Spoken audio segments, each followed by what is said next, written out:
The porch boards creaked beneath his weight as he shifted again, head lifting at every sound, tail twitching with hope that always fell flat. A German shepherd, left alone in the soft decay of an autumn evening, kept his eyes fixed on the door that never opened.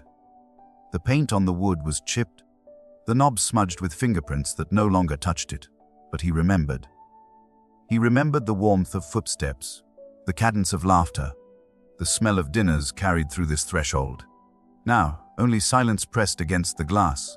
His breath clouded faintly in the cool air, and he whimpered once, low and uncertain, before resuming his post like a soldier who had forgotten how to surrender. The world around him dulled, the cicadas' song thinning, the streetlights humming, the night air tugging at his fur, but his gaze burned steady. Every nerve, every thread of loyalty in his body tethered him to that doorway.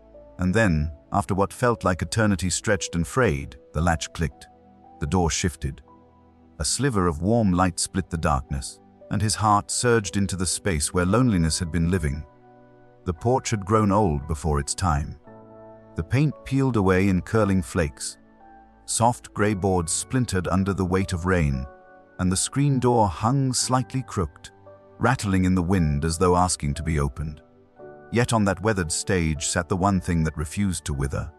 The German shepherd, tall and solemn, with eyes that clung to memory more fiercely than to the present.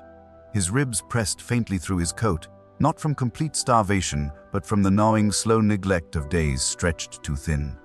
He sat facing the door, as if carved into position by loyalty itself.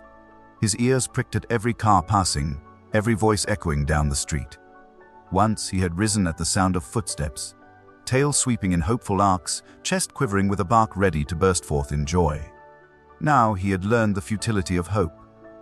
His ears still caught every sound, but his body moved less, conserving what energy was left for the only act that mattered, watching. Always watching. The evenings were the hardest. As the sun sank, the house swallowed itself in shadows, and the air grew damp with the smell of wet leaves and gasoline from neighbors' cars pulling in. The shepherd would whimper then, a soft, strangled sound like a prayer he no longer knew how to form. Inside, beyond the glass, silence pressed thick and heavy. Once, he knew those rooms to be alive, the clatter of pots in the kitchen, the hum of a vacuum, the vibration of laughter that rolled through the floorboards. Now, dust lay still on the furniture, curtains drawn tight, air stagnant, as if the house itself had turned its back. Still, he stayed. Instinct and devotion chained him to that doorway. Dogs do not count time the way humans do, yet something inside him measured loss with each turn of the moon. His body adjusted to waiting, but his soul did not. Each morning he lifted his head as dawn light bled across the horizon, pink and fragile, and turned his eyes once more to the knob that had not turned. He did not move to seek food. He did not wander the yard for comfort. The world was reduced to a single axis, him and the door. Sometimes the wind would carry scents, fried chicken from the neighbors across the street, the sharp metallic tang of rain before it fell, the sweet rot of fruit discarded in trash bins. His nose flared, registering it all, but none of it mattered. None of it smelled like them. The porch, too, carried ghosts of their presence. Faint traces of perfume on the railings, the echo of boots pounding up steps, the sound of a key once turning in that stubborn lock. He lived inside those ghosts, stitching them together as proof that they might return. But nights stretched longer as autumn deepened. The shepherd's fur bristled against the cold, his body curling into itself to hold warmth, his breath puffing in white clouds that hung briefly before dissolving. He shivered sometimes, though not entirely from the chill. Something deeper trembled inside him. An ache born of confusion, of a question he could not frame. Why the door remained shut. Children walked by after school, their backpacks dragging at their shoulders, their sneakers thumping against concrete. They slowed when they saw him, whispering, sometimes pointing. A few tossed potato chips or crusts of bread onto the porch, giggling as he sniffed before accepting. But when their laughter faded down the street, the silence reclaimed him. His head would lower again, nose pressed to the crack at the base of the door, inhaling faint traces of memory. One evening the world shifted. Rain lashed down in heavy sheets, battering the roof, dripping through the gutters in steady rivulets. Thunder rolled like the growl of some unseen beast, and lightning clawed across the sky, turning the yard into a brief silver theater of chaos. The shepherd, though bred for courage, tucked himself tight against the doorframe, ears flattened, eyes squeezed shut. In storms past, a hand would reach for him, tugging him inside, murmuring soft reassurances. This time the storm had no counterpoint, only his own shaking body against the wood. When dawn broke, pale and fragile, the storm had passed, but something inside him had shifted. The door he had leaned on for safety had given him nothing but hardness and silence. Still, he returned to his vigil, though his gaze was different now. Less certain. His eyes carried a shadow of betrayal, as though he had begun to wonder if loyalty itself could break him. The days blurred together after that. Hunger hollowed him but did not defeat him. The porch became both punishment and sanctuary. Each sound of a latch elsewhere, a neighbor's garage door, a car trunk, sent a jolt through him, but he quickly sagged back, realizing again it was not his. His tail, once eager, now twitched only in the smallest arcs. His posture was less proud, shoulders sagging, head drooping, though his eyes still burned with a soldier's refusal to abandon post. And then, one night, as shadows pooled thick and streetlights flickered with moths battering themselves against glass, the shepherd heard it. Not the mimicry of footsteps from afar, but the true sound. The lock rattling. His head snapped up, ears erect, body surging with the last reservoir of energy he had been storing for this moment. His nails scratched against the porch boards as he pressed forward, heart hammering. The knob turned. Slowly, uncertainly, but undeniably. A wedge of warm light split the night, spilling golden across the floorboards. His chest heaved, a whine bursting raw and desperate from his throat. The door opened wider, and there it was, his world returning, or perhaps something entirely new about to begin. The door that cracked open did not reveal the faces he had remembered. No rush of familiar footsteps, no scent of old laughter drifting out to gather him back into warmth. Instead, silence pressed at the edges of the light. For a moment, he thought it was a trick, an echo of hope conjured by his starved imagination. His body leaned forward, trembling with anticipation, but the threshold remained still. It was not them. It would never be them. What came instead were fragments of mercy from strangers who had watched him wait. The neighbors had grown used to the sight of the shepherd stationed like a sentinel. At first, they had assumed his people would return. No one believed a creature so steadfast, so patient, could truly be abandoned. But as the days folded into weeks, their certainty fractured. Glances lengthened, whispers turned sharper, and pity began to bloom in cautious offerings left near the porch. A bowl of water one day, scraps of chicken another, always placed at the edge of the steps, never too close to the door, as though they feared the intensity of his vigil. Children were the boldest. A boy with a red jacket would stop every afternoon, kneel at the sidewalk, and call softly, "Hey, buddy." His voice was thin, uncertain, but curious. The shepherd's ears twitched. He did not leave his post, but his eyes shifted, catching the boy's gaze. For a heartbeat, something flickered there, an echo of connection, the possibility that life still existed beyond the frame of this doorway. But just as quickly, he turned back, resuming his watch. The boy's footsteps carried on, and the dog's world contracted once more to the silence of the house. It was a woman who finally broke the pattern. She had passed many times before, her arms heavy with grocery bags, her coat collar turned up against the wind. Always she had paused, her face tightening as she looked at the shepherd, then continued walking, lips pressed in guilt. But one evening, when the air was sharp with frost and his body curled tighter than ever to hold the little warmth left, she stopped. Her bags slid quietly to the ground. The shepherd lifted his head slowly. His eyes, dulled with exhaustion, found hers. There was no bark, no leap of greeting, only the raw honesty of his gaze, pleading and proud all at once. She stepped closer, her breath visible in small white clouds, her hand hovering just above his head. The distance between skin and fur seemed infinite. She whispered something, her voice low and trembling.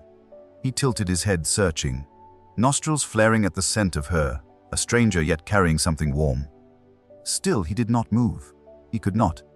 The door behind him anchored him, the only tether to the life he once knew. To leave it would be to admit it was truly gone. The woman crouched lower, her knees bending until she was eye level with him.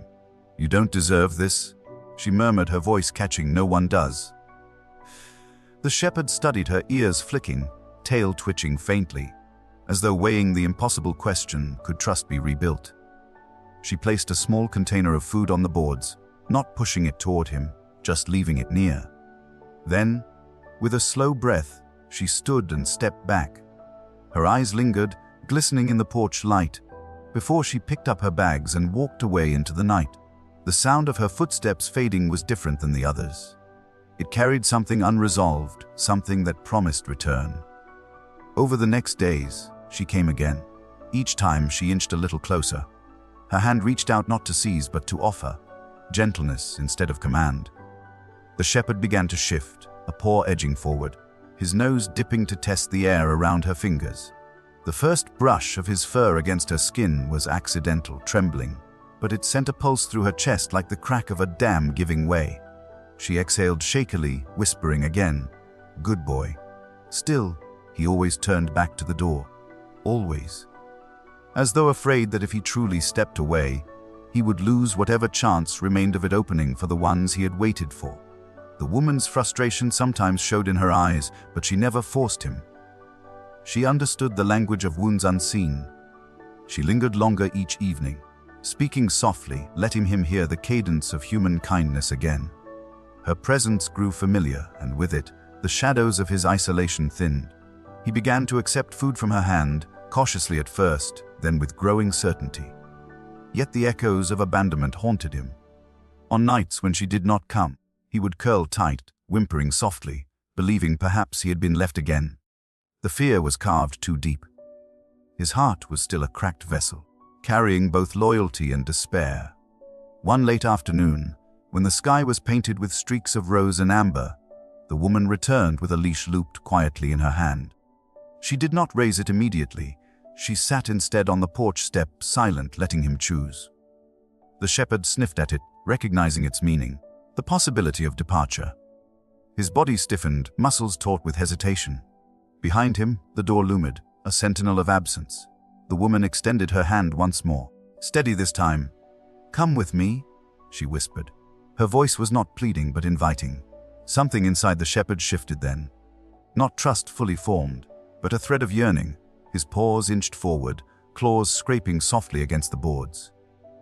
He pressed his head into her palm, tentative yet decisive. In that trembling moment, the first bond was sealed. Not the full rescue, not yet, but the spark of it. The porch that had been both prison and altar now witnessed the fragile birth of something new. A choice to turn, if only slightly, toward life beyond the door. The first step away from the porch was not graceful. His paws hesitated at every inch, body leaning back as though tethered by invisible chains. The leash hung loose in the woman's hand, not pulling, not demanding, just present. A thin line between what he had always known and what he could not yet imagine. His muscles quivered with the strain of choice. For so long he had anchored himself to that door, and though it had betrayed him, it was the only world he trusted. Now he stood with half his body twisted toward the threshold, eyes burning into the wood, while the other half inched forward into the unknown. The woman waited. She did not tug. She simply stood in the quiet dusk, letting him wrestle with ghosts. At last, with a shudder of breath, he stepped down from the porch. His claws clicked against the cold cement, a sound that felt both foreign and final. His ears pinned back, tail low, eyes darting as though expecting the house to call him back. But the door remained shut, lifeless, and the world beyond stretched open. Her home was small, tucked on a quiet street where trees leaned heavy with leaves and wind chimes sang at odd intervals. When she opened her door, warmth spilled out. A modest living room, soft lamplight, the scent of brewed tea. The shepherd froze at the threshold, his nose flaring wide. He glanced back once, muscles trembling, as though measuring the distance to the life he'd left behind. The woman crouched, her voice low and steady. "It's okay. This is yours now." His first steps inside were wary, each paw pressed carefully onto the floorboards. His eyes scanned corners, searching for threats. The sound of the door closing behind him jolted through his body, a crack of thunder in memory. He spun, nails skittering, pressing his body against it. whining, scratching. The panic was raw, uncontrollable, a desperate instinct that told him he was trapped. The woman dropped to her knees, whispering, "You're safe, you're safe." Her hands hovered, not restraining, only near. Slowly, his body trembled itself still, though his chest heaved as though he had run miles. His eyes stayed fixed on the door long after, as though waiting for it to betray him again. Nights were hardest. When the house darkened, when her footsteps carried to her bedroom, when silence thickened, he would pace. His nails tapped restless rhythms against the hardwood, circling, until he landed by the door. There he would lie, nose pressed to the gap, waiting. The woman sometimes rose, padding out in slippers, finding him curled in vigil. She would sit beside him, stroking the coarse fur along his shoulders, whispering, "You don't have to wait anymore." But he did not understand. Waiting was all he had ever known. Days brought small flickers of progress. He learned her rhythms. The rattle of a kettle, the squeak of shoes by the door, the way her laughter carried softly when she spoke on the phone. At first, he startled at every sound, his ears whipping, his body flinching. But with each repetition, the sharp edges dulled. He began to anticipate instead of fear. When she reached for his bowl, he learned it meant food, not loss. When she stepped toward the door with keys, he braced for abandonment, but she always returned. The first time she came back and his tail lifted in cautious wag, she pressed her face into his fur and wept. Still, trust came like water dripping into a cracked vessel, slow, fragile, always threatening to leak away. Some days he regressed. A loud bang on the street sent him scrambling to hide beneath the table, eyes wide, chest heaving. Once, when the mailman knocked, he bolted to the door with a wild energy, convinced perhaps it was them, his old family, returning. The disappointment when it wasn't was a visible wound, his body sagging, tail collapsing. The woman knelt, wrapping her arms around him, though he did not yet know how to lean into comfort. She questioned herself often. At night, she lay awake, listening to his restless pacing, wondering if love was enough. Could she stitch together the pieces of a heart fractured by neglect? Could she teach him to live not in waiting, but in belonging? Yet every morning, when his eyes met hers, tired but searching, she knew she had to try. The first true breakthrough came on a soft spring morning. She sat on the floor, tying her shoelaces, preparing for a walk. The leash lay coiled beside her. The shepherd watched from across the room, body tense. She spoke his name gently, patting her thigh. He hesitated, then crossed the room, slow but steady. When she clipped the leash, he did not flinch.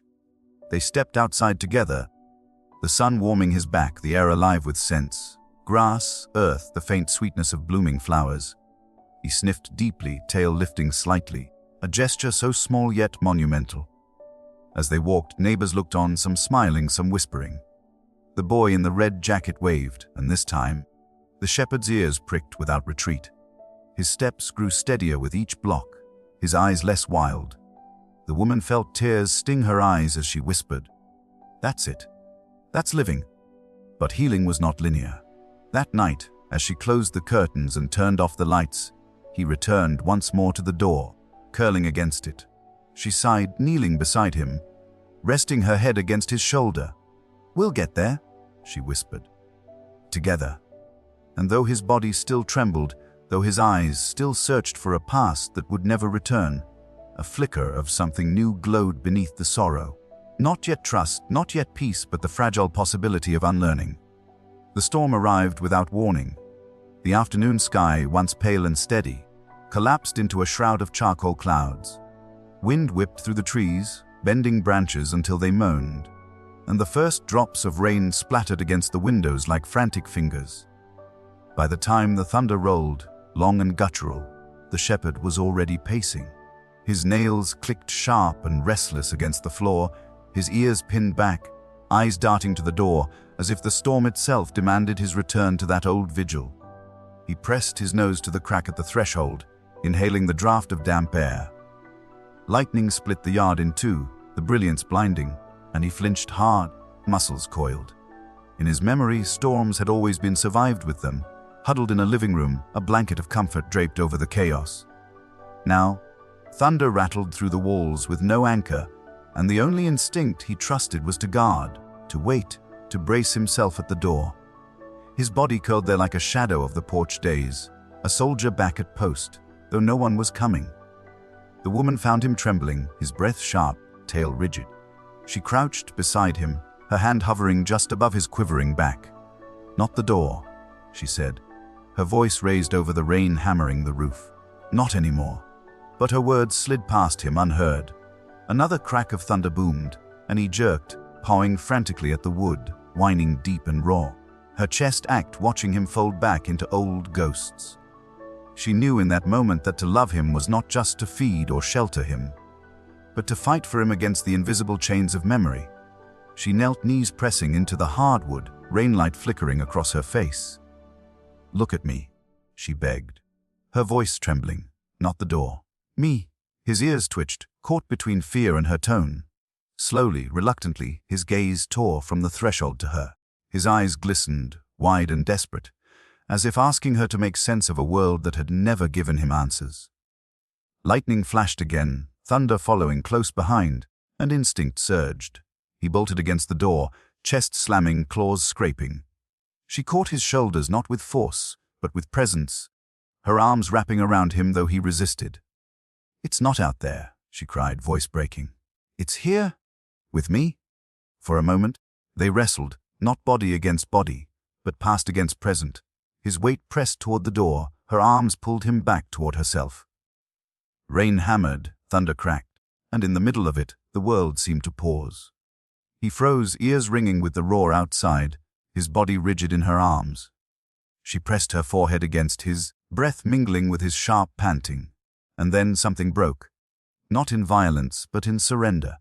He shifted not forward but sideways, leaning, not into the door, but into her, his chest pressed against her knees, his head lowering into the cradle of her arms. His whole body shuddered, a whine spilling out that sounded less like fear and more like release. She held him, rocking slightly as if he were a child, whispering through the storms, "That's it. I've got you. You're not alone anymore." Her tears dampened his fur, mingling with the storm's rhythm. His body, tense as iron moments before, slowly softened against her, weight sagging, trust flickering to life in trembling surrender. They stayed there long after the storm began to ease. Rain thinned. Thunder retreated to distant murmurs, lightning gave its final flashes. The house settled back into silence, broken only by their shared breathing. The shepherd's eyes no longer searched the door. They rested on her instead, cautious but steady, as though testing a new truth. That night, for the first time, he did not curl against the door to sleep. Instead, he padded softly to where she lay on the couch, curled in exhaustion. He hesitated, body half turned as if ready to flee, then climbed onto the rug beside her. His head rested near her hand, close enough that her fingers brushed against his fur when she stirred. When she awoke in the soft hours before dawn and found him there, her chest filled with a quiet joy that eclipsed even the remnants of fear. The chain of waiting had not fully vanished, but it had cracked. The porch no longer bound him, the threshold no longer owned his body. He had chosen, if only in that storm, to belong not to absence but to presence, to her. And for her, it was the moment she had prayed for without words. The moment she knew he was not just surviving with her, but beginning to live. The morning after the storm, the world smelled different. The air was clean, washed raw by rain, carrying the damp perfume of soil and the faint sweetness of leaves scattered across the street. Sunlight streamed in golden beams through the living room window, catching dust motes in slow spirals. The shepherd stirred from the rug beside her couch, his body heavy with the rare weight of rest. For once, his dreams had not jolted him awake, no phantom doors slamming shut, no desperate pacing in circles. When he opened his eyes, the first thing he saw was not the door but her, still sleeping, her hand dangling from the couch, fingers inches from his nose. He inched closer, pressing his muzzle against her skin. She stirred, her lips curling into a tired smile before her eyes even opened. "Good morning," she whispered, voice husky with sleep. It was the first morning he had greeted not with fear but with quiet certainty. Something had shifted, subtle but undeniable, like the ground itself had tilted toward trust. In the days that followed, the rhythm of life softened into something steady. He no longer paced endlessly by the door each night. Instead, he lingered near her, sometimes at her feet as she cooked, sometimes by her chair as she read, sometimes pressed against her leg as they walked. His eyes still flickered to the door when she left, but less with panic, more with the simple awareness of a threshold. And when she returned, the moment was no longer laced with disbelief but with joy. His tail swept wide arcs, his body bounding forward, a bark breaking free that carried no desperation, only welcome. The neighbors noticed the change. The boy in the red jacket, who once watched him with pity, now laughed aloud when the shepherd trotted past on the leash, ears perked, stride confident. "He looks happy," the boy said, and the woman's throat tightened as she nodded, her hand brushing the shepherd's fur as if to anchor the truth. But the door still lingered in his story. It had been the axis of his sorrow, the place where absence carved itself deepest. To heal meant not to erase it, but to rewrite it. The chance came one quiet afternoon when she stepped out to fetch the mail. The door clicked shut behind her, and for a heartbeat, old panic stirred. His ears flicked, his body tensed. Instinct whispered that she might not return. His eyes darted to the threshold, breath quickening. Then, through the glass, he saw her. Not vanishing, not abandoning, but walking the short path to the mailbox, her coat tugged by the wind.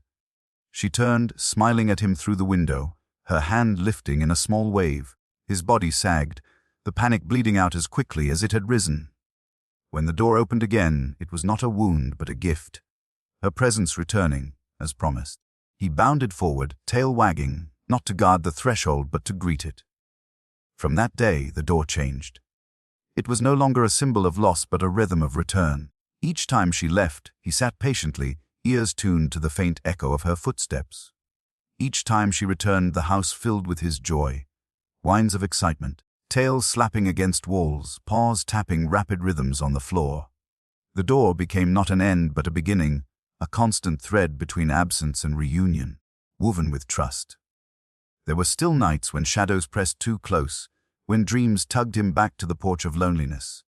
But even then, he did not curl against the door. He curled beside her bed, the steady sound of her breathing anchoring him.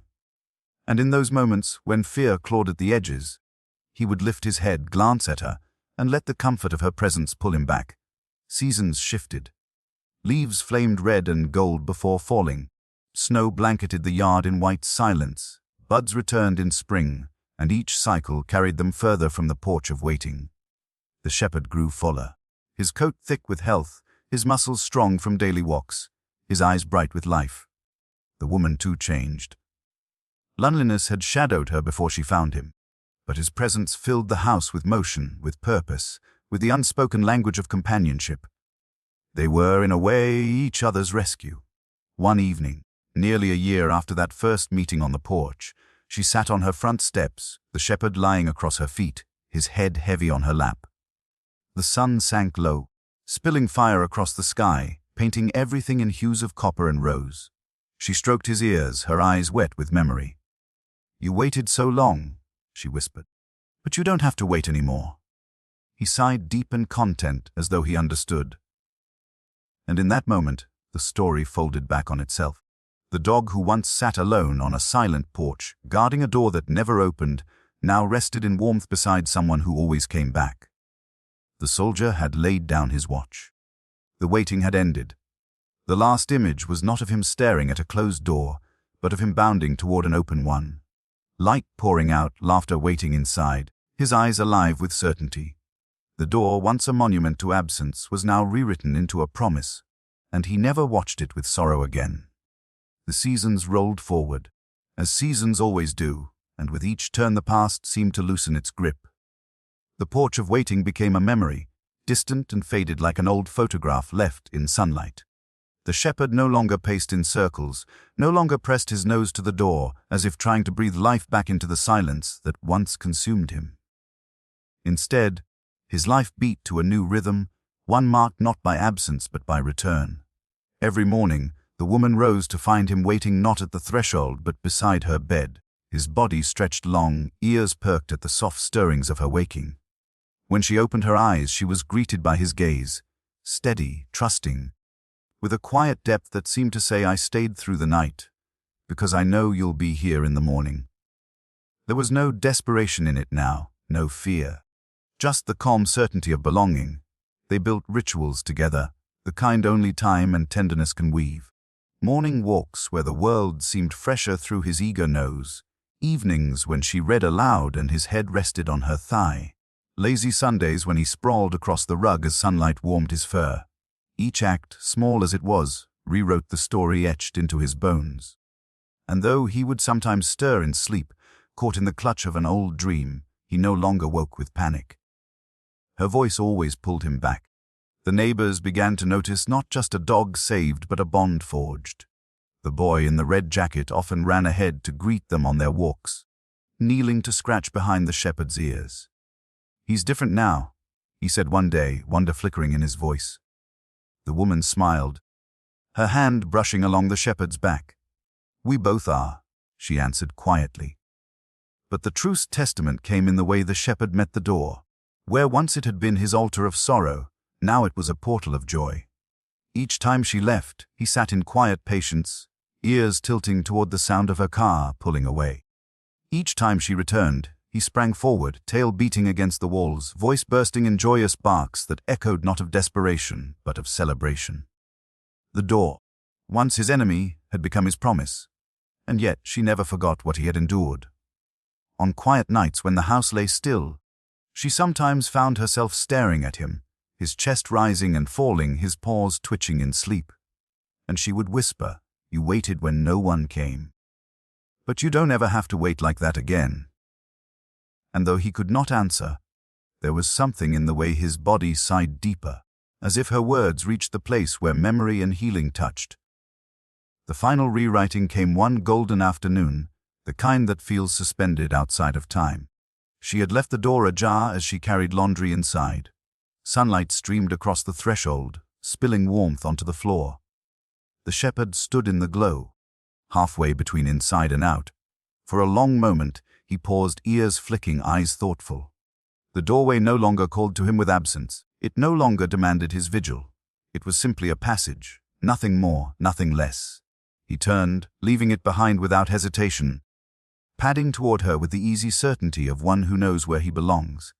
She knelt as he reached her, wrapping her arms around his strong shoulders. He leaned into her, the full weight of trust pressing against her chest. Tears filled her eyes, not from sorrow but from the overwhelming recognition of how far they had both come. In that embrace, the story was not erased but transformed. The porch, the waiting, the storm, it all lived inside them still, but not as chains, as reminders, as proof of survival. And if someone had passed by then, they might have seen only a woman kneeling in her doorway, a dog pressing into her arms, light wrapping around them both. But within that image was a truth deeper than words love had rewritten loss. The shepherd no longer watched the door. He watched her.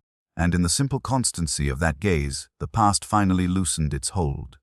The waiting had ended. And the door, once the cruelest silence of his life, had become the frame of his new beginning.